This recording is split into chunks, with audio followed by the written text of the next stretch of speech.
I call on the Minister of Disaster Management, yes, the Honorable Mahinda Amaravera. Please, you have the floor. Good morning, all of you. Chairman, Honorable Ministers, distinguished participants, ladies and gentlemen. It's a privilege it's a pleasure and privilege to address the 4th Global Platform for Disaster Risk Reduction for the second time as the Minister in charge of the subject in Sri Lanka.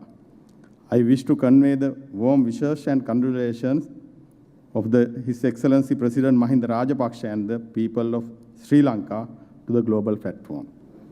Sri Lanka over the years has benefited much by the knowledge sharing, networking, partnership approach of the HFA and good practices promoted by the Global Platform. Thank you.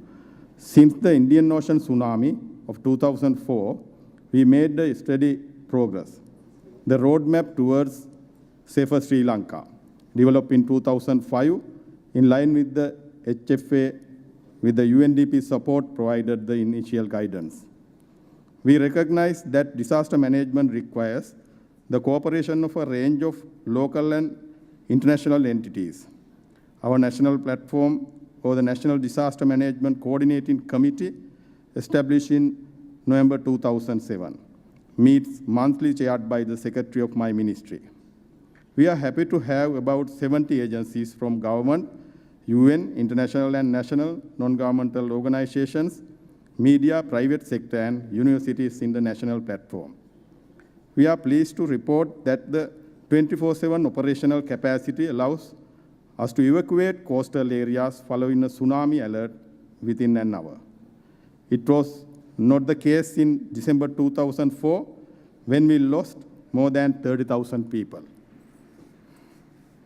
The rapid development at the ending of the internal conflict in May 2009 also provided us with an opportunity and a challenge to mainstream disaster risk reduction in planning and development. We started incorporating disaster risk reduction in district, local authority, and community level planning to ensure the long-term sustainability and resilience of socio-economic development. Guidelines for housing and road construction with disaster-resilient approaches have been completed, and trainings at technical colleges and field level and ongoing. Our strength to mainstream disaster risk reduction was significantly improved with the resilience of 9 national hazard profiles in December 2012, covering coastal erosion, drought, flood, landslide, lightning, sea level rise, storm surge, tropical cyclone, and tsunami. The Resilient Cities program already developed disaster management plans for more than 15 cities. Since 2005, we make the National Safety Day on December 26, targeting different themes and geographic region. In 2012, we held the 4th annual symposium on disaster risk reduction and climate change adaptation. Education and awareness among school and communities have been strengthening through supplementary book for grades 7 through 11. We strongly support ecosystem-based disaster risk reduction. The new master's degree in disaster management started in 2012 by the universities of Colombo will help to build the capacity of disaster management professionals. I am pleased to note that Sri Lanka is emerging as a model for disaster risk reduction.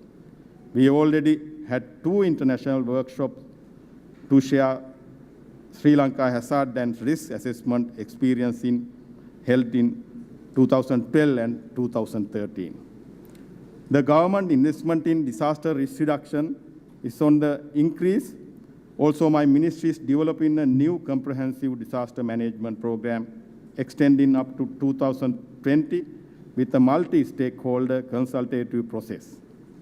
We thank UNDP and other international agencies supporting this regard. We also hope to accommodate the new thinking emerging via the HFA2, Rio +20, and important challenges like climate change in the new program. I am glad to be here and to network and learn global